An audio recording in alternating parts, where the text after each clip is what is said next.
Isasagawa na ng Comelec Maguindanao del Norte ang final testing at sealing ng automated counting machine sa 2 hanggang 7 ng Mayo. Ito ang kumpirmasyon mula kay Acting Provincial Election Supervisor Attorney Nabil Mutya. Naipadala na anya ang mga election paraphernalia sa iba't ibang bayan sa Maguindanao del Norte. Susunod na rin ayon sa opisyal ngayong linggo ang mga machine na gagamitin sa halalan. Ang detalye mula kay Naphtali Bendol.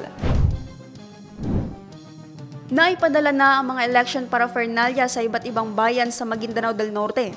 Ito ang kumpirmasyon mula kay Provincial Election Supervisor Attorney Nabil Mutya. Susunod na rin ayon sa opisyal ngayong linggo ang mga machine na gagamitin sa halalan. Isasagawa na ng Comelec Maguindanao del Norte ang final testing at sealing ng automated counting machine sa 2 hanggang 7 ng Mayo.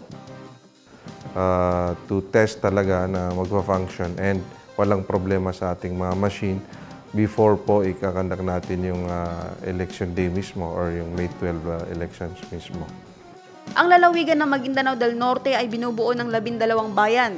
Ito ay kinabibilangan ng Dato din Sinsuat, Dato Blas Sinsuat, Upi, Talitay, Sultan Kudarat, Sultan Mastura, Parang, Matanog, Buldon, Barira, Kabuntalan at Northern Kabuntalan.